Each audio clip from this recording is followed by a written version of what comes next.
detallada en los elementos que destaca de las culturas indígenas de América como culturas con una aportación importante.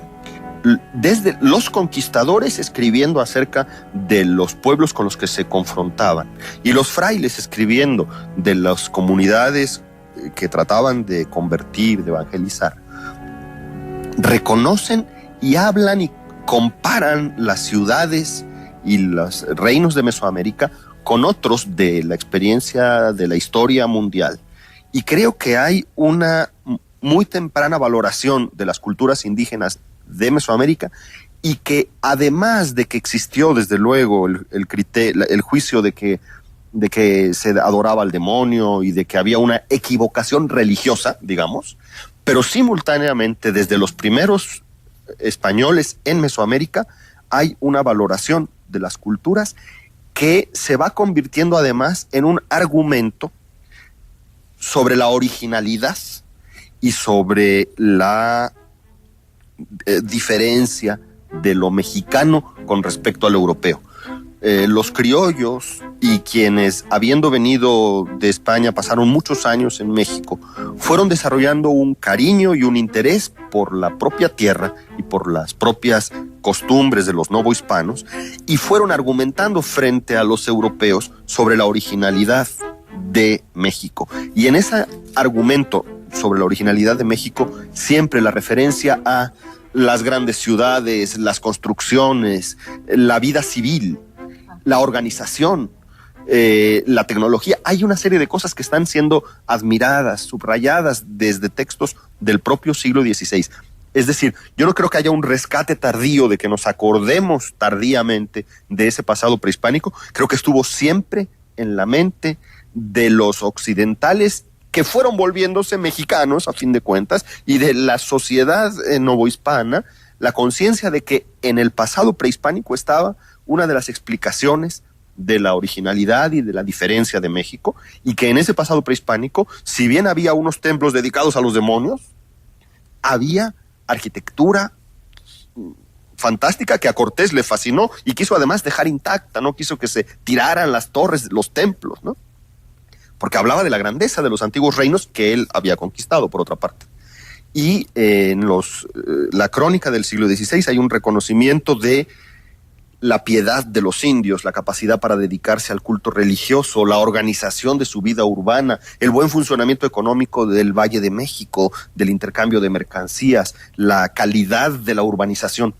Hay una valoración favorable de las culturas indígenas que está en el origen de todas las reflexiones sobre México como una nación o como un reino primero, distinto y con su historia propia.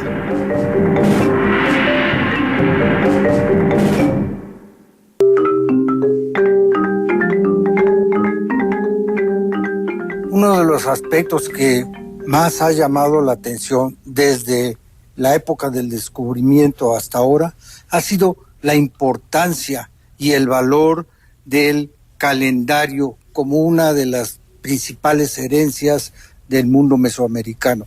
Tú que has estudiado constantemente, no solamente los calendarios de aquí, sino comparándolos con otras partes de América y del mundo, ¿qué nos puedes decir sobre la importancia de esta herencia? Pues ya mencionamos la importancia de la astronomía y del desarrollo de la observación en épocas tempranas que corresponden a la época olmeca, al primer milenio antes de Cristo. En cuanto al primer milenio después de Cristo, lo que es el clásico en Mesoamérica, todavía falta mucho, bueno, sobre todo de los mayas sí se conoce y también hay recientes investigaciones muy importantes sobre las inscripciones en lo que se refiere al calendario. En Teotihuacán sigue siendo un poco un problema de interpretar los registros, pero allí, por ejemplo, encontramos la orientación de la Avenida de los Muertos y la orientación de la pirámide del Sol y de toda la ciudad de acuerdo a este plan cósmico que va de acuerdo con principios de observación astronómica. Yo realmente he estudiado estos fenómenos en la época mexica, porque allí es donde tenemos más documentación histórica de las crónicas y podemos interpretar los rituales que se ejecutaban de acuerdo al sistema calendárico mesoamericano. Ahora, tratando de tener un enfoque interdisciplinario y conjugar la arqueología, la etnohistoria, la antropología, la astronomía, todo esto son propuestas. No podemos decir que así era. Nosotros estamos avanzando en nuestras investigaciones y los diferentes investigadores pueden tener diferentes acercamientos a estos temas.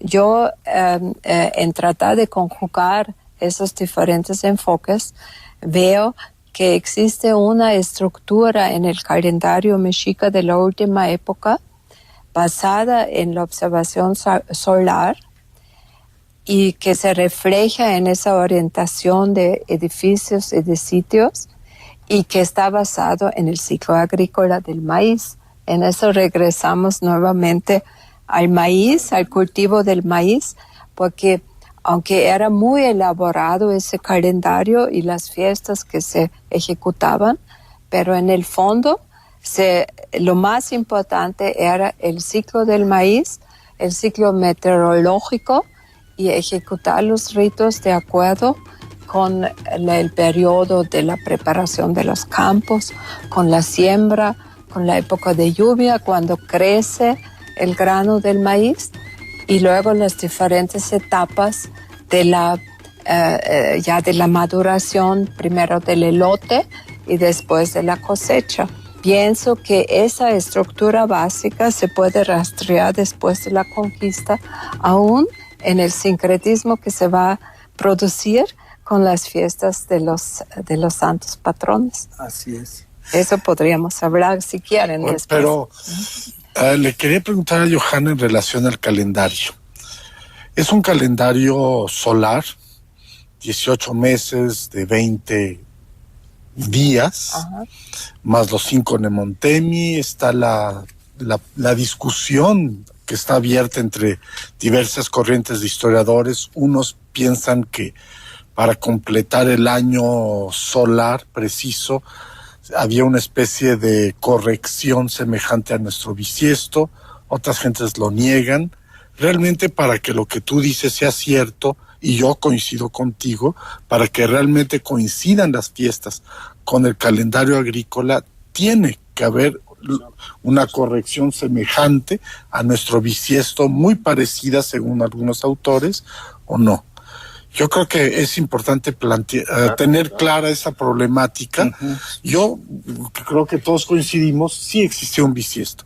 Pero mi pregunta es la siguiente: ¿este calendario todo el mundo lo conocía o era un conocimiento esotérico del Estado que de esta manera organizaba al conjunto de la sociedad, sincronizando las actividades a lo largo del año, sincronizando las actividades de las fiestas, los meses con las actividades agrícolas? Es que hay muchos niveles en todo esto, y ahí depende mucho si uno parte únicamente del documento histórico o precisamente del estudio interdisciplinario de la arqueoastronomía, que se basa más en la observación de los ciclos naturales. Y entonces era más complejo, o sea, no es solamente que había un solo calendario